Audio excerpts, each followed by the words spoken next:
artakibul muharram, orang yang hidupnya selalu bertemu barang haram, makanannya haram, matanya melihat haram, telinganya mendengar haram, berlezat-lezat dengan haram. Ya kita semua itu udah asli, itu kita semua itu. Saya nggak makan haram, kata inti. Kalau sudah di akhir zaman tidak ada orang makan barang halal murni, itu tidak ada, dan itu sudah diramalkan oleh Nabi Muhammad SAW. Kalau tidak langsung makan haram, asabahu min ghubarih, dia akan terkena debu-debu dari haram itu. Makanya nggak bisa, tidak ditolong untuk orang akhir zaman ingin suci, mustahil, itu pemahaman saya. Sudah tidak bisa, nggak bisa. Ini butuh pertolongan Nabi ini di sini nih, butuh itu. Telah dicoba, ditajribah oleh ulama ahlu tariqah, oleh ulama tasawuf. Dan ini boleh Anda coba kalau Anda betul-betul mau mencoba. Penyakit itu pengobatannya kan beda-beda. Kalau kita sakit flu cukup dengan 3-5 hari 7 sembuh. Ringan, obatnya murah, minumnya sebentar, sehatnya cepat karena penyakitnya ringan. Tapi kalau kena kanker, wah ini repot ini. Biayanya mahal, bisa ratusan juta. Saya dengar malah ada yang sampai 1 miliar tetap raja ilallah, mati. Udah keluar 1 miliar dan itu banyak.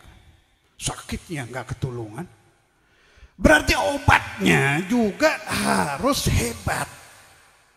Harus pahit, minumnya itu pahit, sakit, tidak enak, rambut rontok. Begitu juga orang-orang ahli dosa. Harusnya sadar dosa saya ini kelasnya kanker.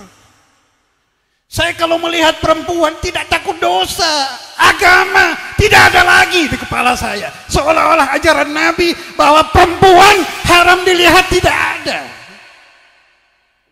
Seolah-olah ajaran Nabi lain masalah lagi. Menghormati keturunan Nabi Muhammad bukan ajaran agama. Dengan enaknya disebar. Karena dinan Nabi Muhammad sallallahu alaihi wasallam ghab. Seolah-olah agama Nabi sudah lenyap, sudah hilang, sudah aus, tidak bisa dipakai lagi. Ini orang-orang berpenyakit kanker batinnya. Saya nasihatkan, isyrab min dawa'in Nabi Muhammad sallallahu alaihi wasallam. Minum obat Nabi Muhammad, tapi yang obatnya itu sulit, pahit, tidak enak, harus Anda minum dengan istiqamah. Apa itu?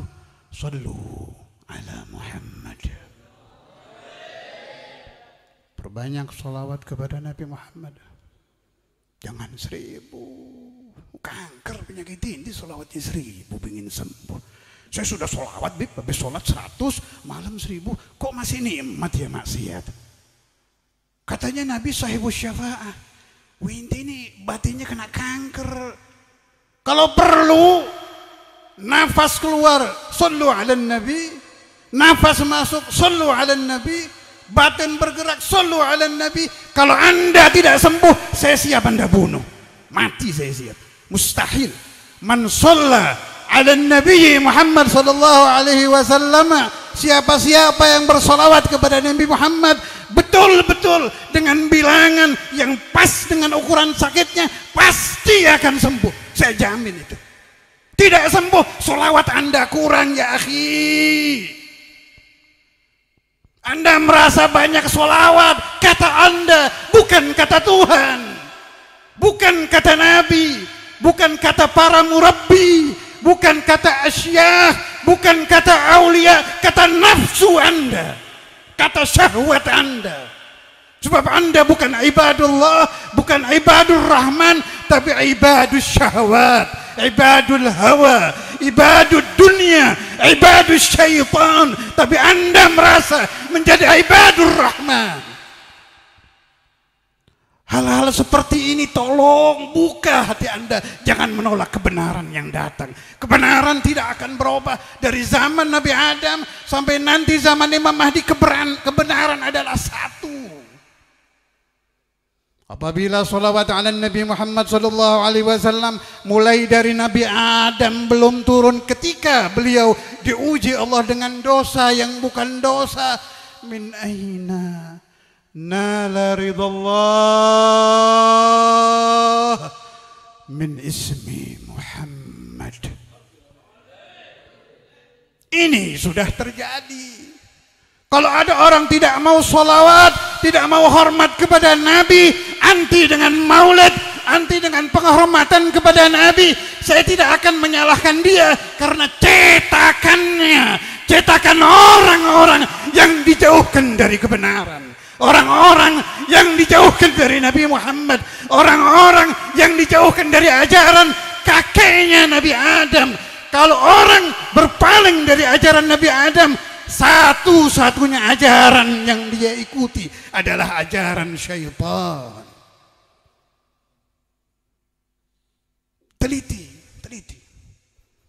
Ilmu sudah mawjud.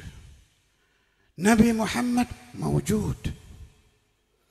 Anbiya mawjud. Ada semua. Tidak akan berubah. Asal Anda mau meneliti, jangan dengan hawa nafsu. Siapa-siapa yang mempelajari ilmu risalah Nabi Muhammad dengan akal yang murni, dengan hati yang murni, dengan niat yang murni, dia akan mengalami kehidupan yang murni. Ajaran tadi akan muncul kebenarannya. Qala Rasulullah sallallahu alaihi wasallam, man shalla alayya adraka ma'mulah.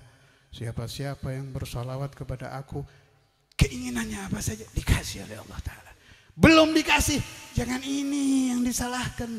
Hal sallaita alaihi, sudahkah Anda tusalli ala Nabi Muhammad?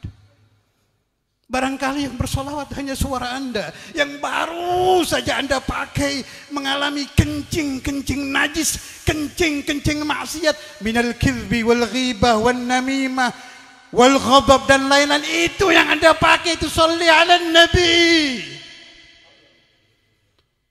Naam, Nabi Muhammad akan menerima sholawat Anda, tapi ada Tuhannya ini, ada Allah ini, Allah alladhi yuhibbuhu, alladhi yuhibbun nabiyya Muhammad.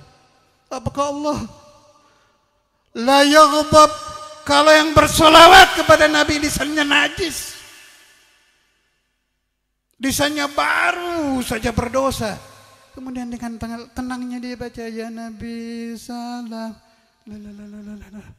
Naam, Nabi yakbal. Saya tahu laqad ja'akum rasulun min anfusikum azizun alaihi ma'anittum harisun alaikum bil mu'minin raufur rahim. Naam, Nabi Muhammad jangankan itu, badui kencing di masjidnya ahlan wa sahlan.